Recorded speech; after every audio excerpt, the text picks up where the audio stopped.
Hey guys, I just want to do a quick overview of the autopilot settings. You go to autopilot, and then there's three different options for autopilot features. So you have traffic aware cruise control over here, you have auto steer beta, and then you have full self-driving beta. I always keep mine in full self-driving. I actually use it pretty consistently. Down here, autopilot activation, you have a single pull, so you press down on the stalk once to engage it, double pull, do it twice to engage it.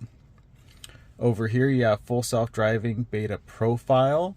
They have chill, average, assertive. I personally like it to be on assertive. When it's assertive, it does more frequent lane changes, it accelerates faster.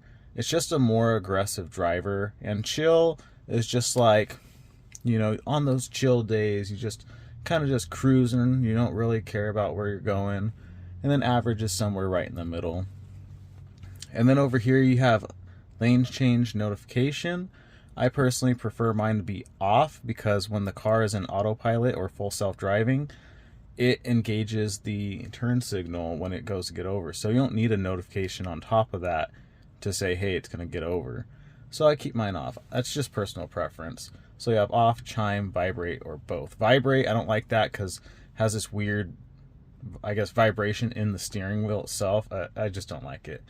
And then you also have an option to do minimal lane changes for current drive. So if you just have a preference to do the least amount of lane changes, you're okay with being behind somebody slow, you do something like that so the car will obviously do less lane changes. You have set speed, you have speed limit, and then you have current speed. So this will do it is when you engage the autopilot to go the speed of the speed limit. But if your current speed, it's the current speed of the vehicle of when you engage autopilot. And then you have an offset. You have a fixed offset, so that'd be like 5 miles per hour over the speed limit if that's what you're doing, or a percentage. I personally like mine at 10% over. And the reason why I prefer 10% over is because when you're going on slower roads, like 25 miles per hour, for example, the percentage is like 2 miles over. So you're not like flying through a housing track, for example. But then if you're 10% over, let's say 60 miles per hour, I think it's about 5 to 8 miles more. So everybody's going faster on this freeway anyways, so I think it's a better engage with the traffic. So I like 10% over. And then you have summon beta, the customization setting. You have bumper clearance. This is for when you park the car. So you could select how close you would like your car to get into your garage and things around it when you go to park it. You have summon distance. And then you have side clearance, standard, tight, require continuous press. I personally do no. I just want to click it once and then click it again to stop it if I need to. So I keep mine to no. And then they have a use auto home link. So that makes it, if I remember correctly, to automatically open your garage door. Go back to here. You have standby mode. I prefer mine to be on. Because if you use summon a lot, you want your car to be alert. If it's not in standby mode, it might it might not wake up wake up fast or whatever. It might give you some delay on trying to get your car to summon to you. It might not communicate right away. All right, so come down here. You have automatic blind spot camera.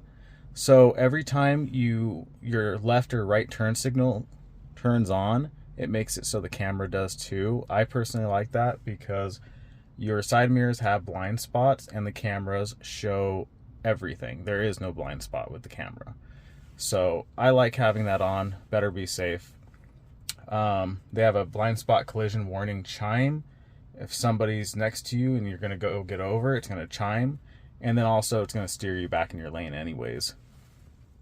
The speed limit warning, I personally like mine to be displayed. I want to see it up here and make sure that I'm going, you know, not over the speed limit unless I'm trying to speed. You have your speed limit, you have relative and absolute. I always put mine to relative, and for the offset, I always do 0 miles per hour. Then you have forward collision warning.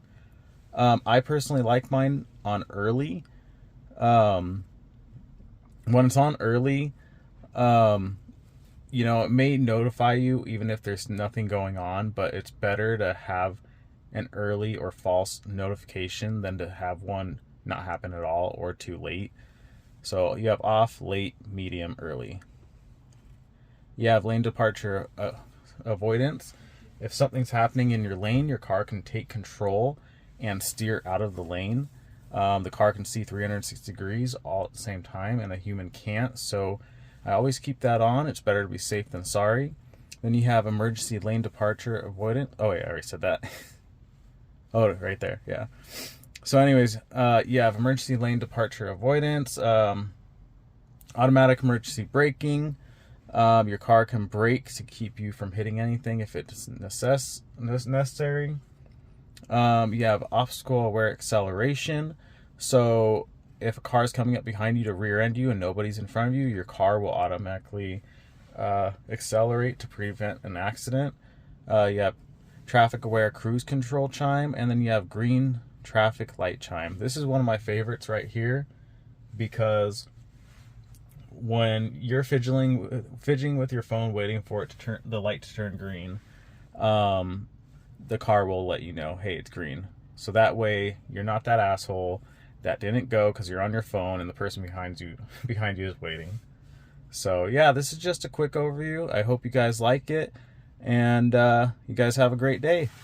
Bye.